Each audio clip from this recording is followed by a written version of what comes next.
Olá, meu nome é Larissa, sou historiadora e artista visual, doutora em História pela Universidade Federal do Paraná. Atualmente realizo meu pós-doutorado junto à Universidade Nova de Lisboa.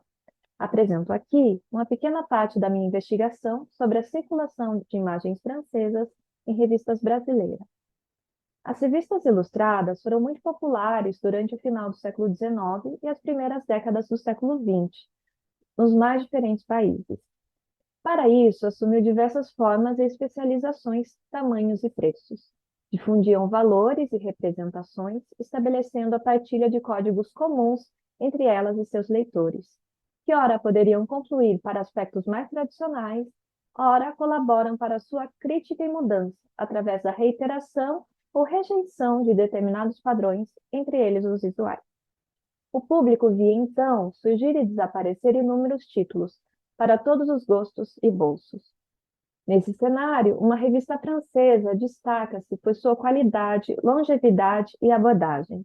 A panerótica La Vie Parisienne, fundada em 1863, sobreviveu com algumas pausas, transformações e manutenções de certas fórmulas até os anos 1970. Faço um pequeno parênteses para explicar sobre o uso do conceito pornoerótico. Compreendo que as definições daquilo que é erótico e pornográfico são perpassados por valores morais, bem como também se modificam de acordo com o contexto sócio-histórico e cultural ao qual faziam parte. Nesse sentido, baseada na leitura de diferentes teóricos, dos quais ressalto o trabalho de Afonso Medeiros, defendo que esses dois conceitos possuem fronteiras mais borradas entre si. Continuando.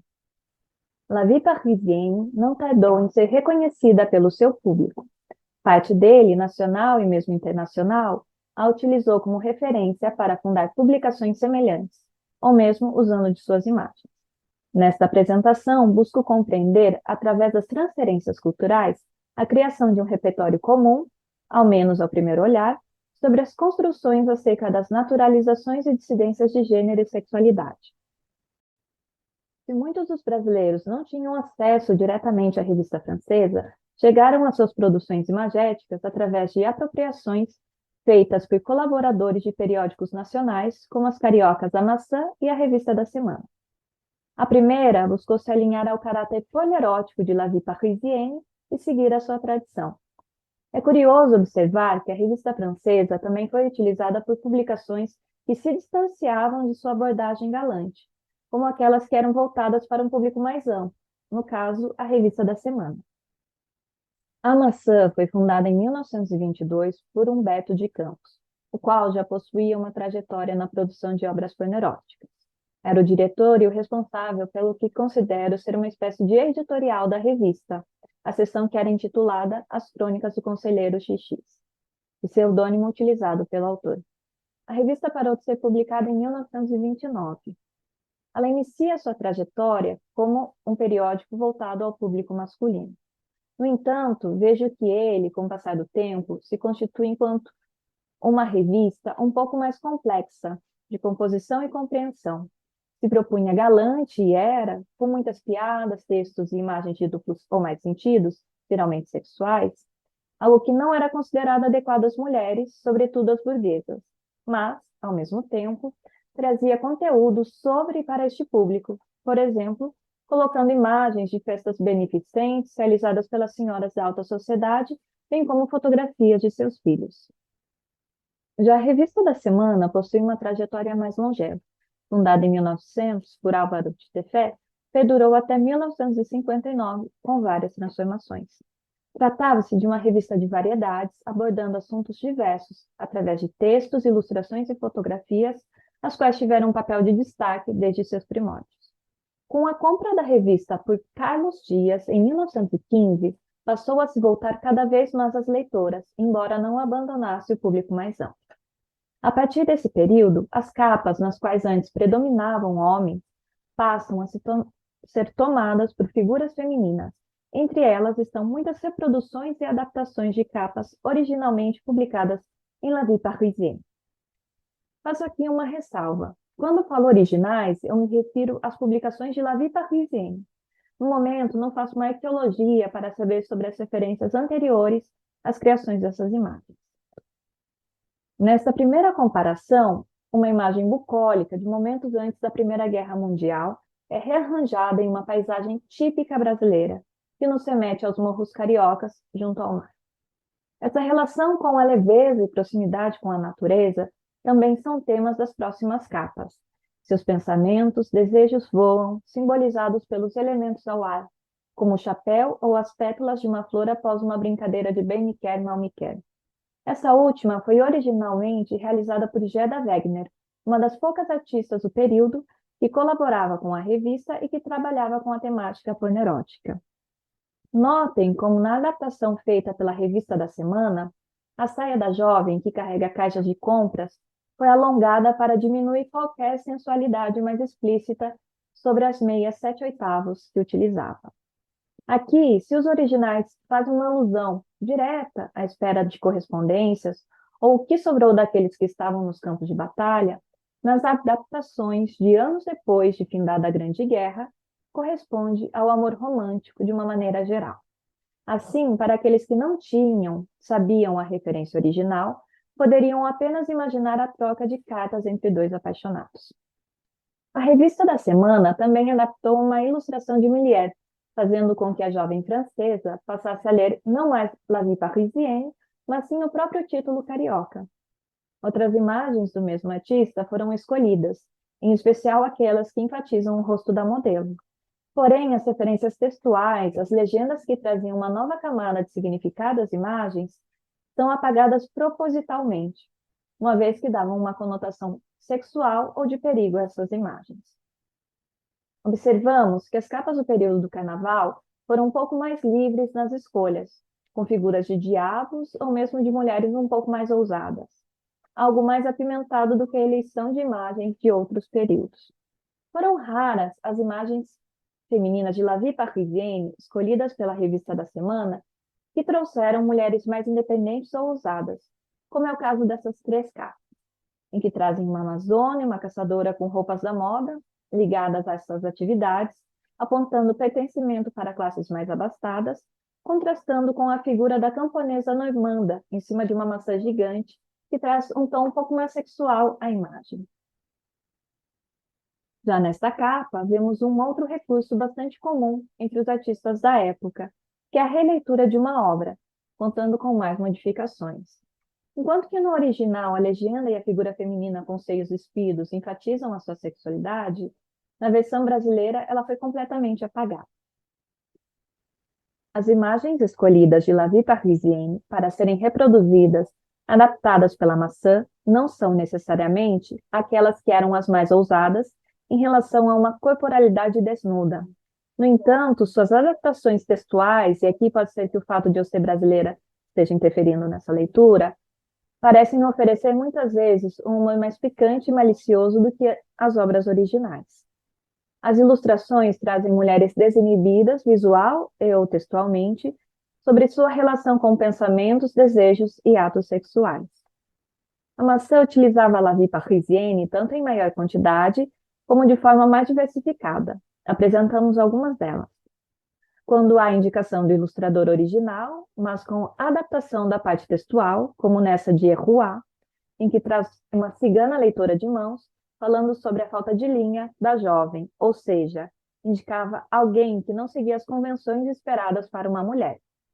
Com pequenas modificações nos desenhos originais, junto à adaptação ou exclusão textual, ao lado da assinatura do artista brasileiro, que podemos ver nessas ilustrações assinadas por Paco e a outra por Gipe. O jornal de ponta cabeça aparece como um vantajoso esconderijo para um beijo em público. Já o primeiro cigarro é fumado em um ambiente fechado, o que possibilita um maior acesso visual ao corpo da jovem. Releituras das obras modificando mais intensamente os desenhos também eram comuns. Na capa elaborada por Paco, observamos o espelhamento da imagem, o apagamento de alguns objetos e a substituição por outros, bem como a mudança na legenda. Aqui, como em outros exemplos, vemos como o texto colabora para substituirmos mentalmente o elemento visual comum, no caso a maçã, por algo sexual. Em vários momentos, encontramos as adaptações em tamanhos menores do que as originais, ocupando um espaço bastante reduzido nas páginas, como nas próximas imagens. Ao lado do recorte, coloquei versões menores para se ter uma ideia de como eram as distribuídas na revista. Nestes dois casos, as adaptações fazem parte do mesmo exemplar, uma estratégia usual de A Maçã. Aprender sobre o sexo e sexualidade era uma temática bastante comum entre as duas revistas. É o que podemos observar nessas duas ilustrações. A maçã se utilizava de metáforas para falar sobre os órgãos sexuais e o sexo, em imagens que, originalmente, não traziam essa conotação tão explícita na parte textual, como regar as flores, junto à imagem de uma mulher que tem regador entre as pernas, ou meter a cabeça na cartolinha, enfatizada pela jovem que, de fato, usa o acessório. A cartola, peça típica do guarda-roupa masculino, foi incorporada na moda pelas mulheres mais despojadas, como também era um item típico de apresentações de teatros de revistas e cabarés, trabalhos vistos como mais ousados, o qual parece ser o caso da personagem, dado seu figurino. No último caso abordado aqui, há duas adaptações textuais para uma mesma imagem. Foram publicadas em locais distintos da revista, como miolo e capa, com a diferença de alguns exemplares entre elas.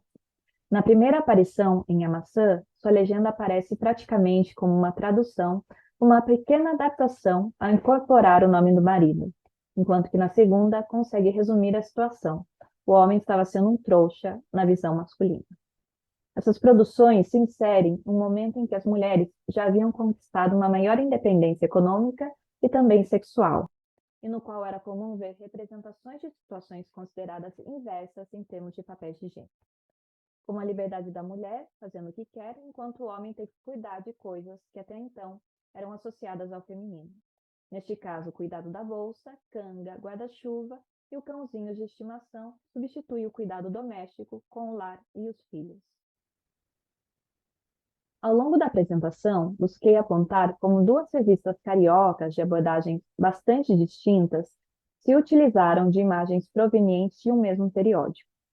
Como aponta Olivier Compagnon, há uma transformação do produto cultural pela própria dinâmica da circulação, afetando, desse modo, a forma como La Vie Parisienne circula e é consumida em solo brasileiro.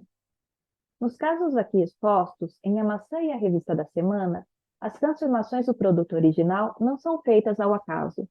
Antes, apresentam escolhas e estratégias que mais dialogam com seus interesses, valores e público-alvo. Enquanto a Revista da Semana elege imagens provenientes, geralmente, das capas do periódico francês, que tendiam a ser mais leves em relação às imagens internas e retiram textos que possam se levar a um sentido sexual, a Maçã se apropria de ilustrações de todas as páginas de La Vie Parisienne e ressalta o aspecto sexual já existente nas originais. Nesse sentido, a Revista da Semana seleciona, em sua grande maioria, ilustrações em que enfatizam estereótipos de gênero tradicionais, os quais ligam a feminilidade, a natureza, docilidade, paciência e beleza, que permite um pouco mais aberta a liberdade feminina em imagens ligadas ao carnaval ou atividades realizadas pelas classes burguesas, como a caça e a equitação. Mesmo que pudessem ser as mesmas imagens, o tratamento dado a elas, aliadas a onde e como eram veiculadas, modificava também a forma como podem ser lidas. Se a Revista da Semana se utilizava das ilustrações de mulheres para buscar atingir ao público feminino, La Vie Parisienne e a Maçã visavam sobretudo chegar aos leitores. Em via de regra, privilegiavam o corpo feminino sob uma perspectiva do olhar masculino. Desse modo, a Maçã seleciona e adapta imagens e textos a fim de permitir uma conotação sexual, algo malicioso. As mulheres aparecem mais independentes em relação à sexualidade, a busca por conhecimento e por prazer. No entanto, a Revista da Semana e a Maçã confluem para a construção de um tipo ideal em relação ao aspecto corporal das mulheres. Replicam o padrão europeu e colocam como definição de beleza as mulheres jovens, brancas, magras, maquiadas e com cabelos bem cuidados. Graças às datas dos exemplares brasileiros, podemos observar também sobre o consumo de La Vie Parisienne aqui no Brasil. O uso dos originais ocorriam de forma bastante rápida em ambos os casos. Se pensarmos no processo de importação, mais a adaptação das mesmas, podendo levar poucos meses de diferença entre as publicações. Como também podiam passar mais de anos até que fossem escolhidas, o que aponta para como eram consumidas, retomadas, redescobertas, mostrando que sua circulação não estava restrita somente ao primeiro contexto, ao primeiro contato. Deixo aqui as referências utilizadas para essa apresentação e também o meu contato. Muito obrigada.